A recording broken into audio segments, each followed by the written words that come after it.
Suku bunga The Fed diturunkan, tapi emas justru turun.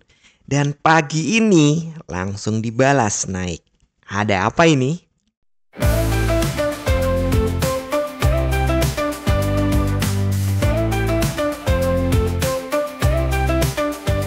Assalamualaikum warahmatullahi wabarakatuh. Halo Sobat Cuan, apa kabar? Semoga sehat selalu dan banyak rezeki. Jumpa lagi ya dengan saya, Laras Lesdiantoro. Lanjut lagi di edisi tanggal 19 Desember tahun 2024. Nah, ini seru nih. Semalam terjadi penurunan. Ya, memang kalau kita cek nih, kita langsung ke time frame kecil dulu ya. Nah, selama menunggu pengumuman dari The Fed ini, market itu sideways. Nah, jam 2 malam ketika suku bunga disampaikan, itu langsung jatuh. Langsung terjadi dump. Agak unik memang. Biasanya kalau suku bunga diturunkan itu kan emas naik ya, tapi ini justru emas turun. Kenapa? Ya karena dolar menguat, apalagi gitu kan ya. Nah, pagi ini tiba-tiba market sudah 610 nih, 2610. Padahal kan low-nya ini pagi tadi juga di 2582. Ya, kalau yang mengikuti flyer yang saya buat nih khusus nasabah ya, itu saya sampaikan kenaikannya mungkin akan hanya sampai ke arah 600 bagi reaksi penurunan. Ternyata ini tembus nih. Nah, peluangnya nih kalau dia hanya mengkoreksi yang ini, kan turun tajamnya di situ ya. Maka 50%-nya sudah dapat, tapi mungkin dia tidak di situ saja. Jadi kan penurunannya sudah lumayan panjang ini. Kita ambil yang tertinggi sebelumnya. Di sini ya.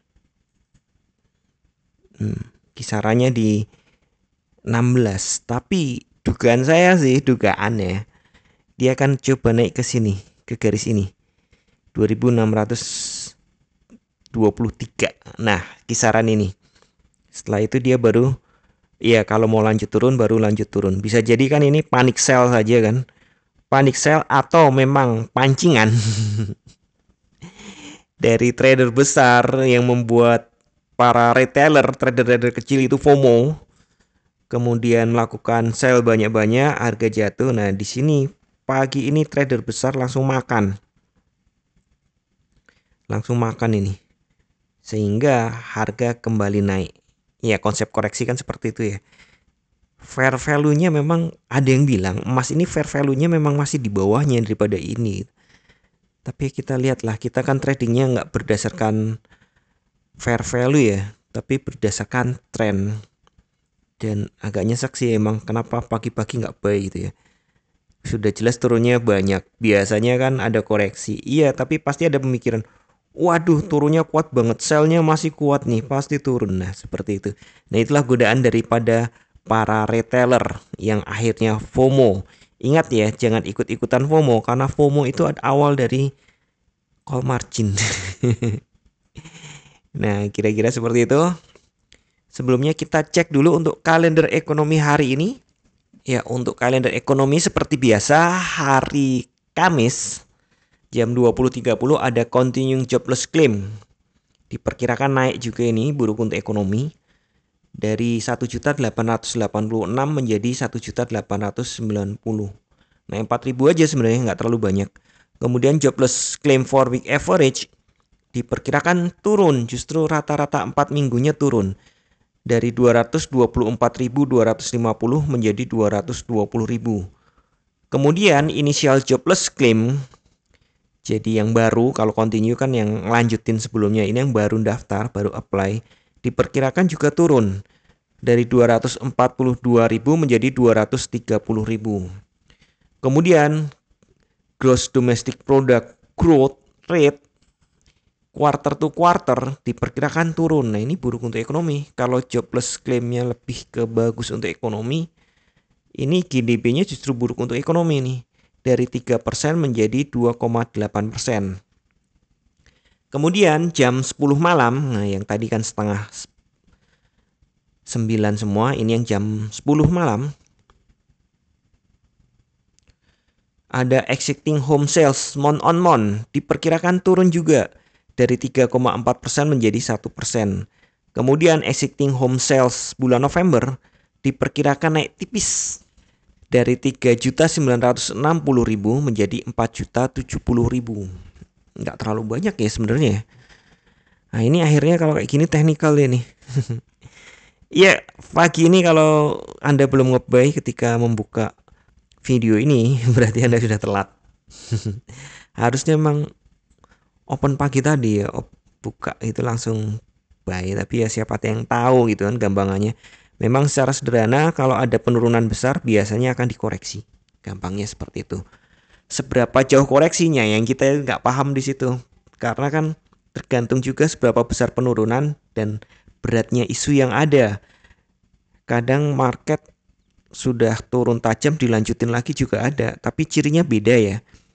Cirinya kalau di sini kalau dilihat 1 jam cirinya nggak dapet. Jadi ada 3 berturut-turut, tapi makin lama makin kecil. Nah hari ini juga open di bawah open sebelumnya. Saya buat daily. Open di bawah open sebelumnya. Jelas banget ya open sebelumnya kan di atas. Hukum jikanya turun, tapi ini naik. Apakah hukum jikanya salah? Enggak juga, karena pagi ini low-nya sudah dapat. Low-nya sudah dapat. Jadi walaupun nanti close di atas, selama tidak mengambil harga high-nya, hukum jikanya masih bisa dibilang berlaku. Artinya market dianggap turun. Nah, turunnya kemana? Ada ganjel di sini. Ada demand yang belum terpenuhi di sini.